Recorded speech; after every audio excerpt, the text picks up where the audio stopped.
വയനാട് സുഗന്ധഗിരിയിൽ വനിതാ beat forest ഓഫീസറെ അർദ്ധരാത്രി ഓഫീസിൽ വെച്ച് പീഡിപ്പിക്കാൻ ശ്രമിച്ച കേസിൽ പ്രതിയായ സെക്ഷൻ ഫോറസ്റ്റ് ഓഫീസർ രതീഷ് കുമാറിനെ കുരുക്കിലാക്കി ശബ്ദരേഖ. പരാതിയിൽ നിന്ന് പിന്മാറാൻ യുവതിക്കുമേൽ സമ്മർദ്ദം ചെലുത്തുന്ന സംഭാഷണമാണ് പുറത്തു വന്നത്. തെറ്റുപറ്റിപ്പോയെന്ന് രതീഷ് കുമാർ പറയുന്നത് ഈ ശബ്ദരേഖയിലുണ്ട്. ഇതിന് പിന്നാലെ രതീഷ് കുമാറിനെ വനം വകുപ്പ് സസ്പെൻഡ് ചെയ്തു. Forest section officer Ratheesh Kumar അതിജീവിതയോട് കേണപേക്ഷിക്കുകയാണ്.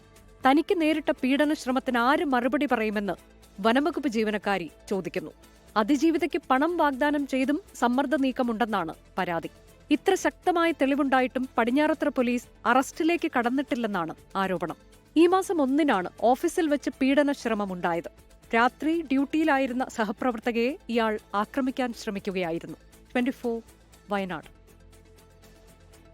ലോകത്തെവിടെയായാലും ഏത് സമയത്തും 24 വാർത്തകളും ഓഗ്മെന്റഡ് റിയാലിറ്റി പാക്കേജുകളും എക്സ്പ്ലെയിനറുകളും വിശദമായി കാണാൻ ഞങ്ങളുടെ യൂട്യൂബ് ചാനൽ നിങ്ങൾക്ക് സബ്സ്ക്രൈബ് ചെയ്യാം.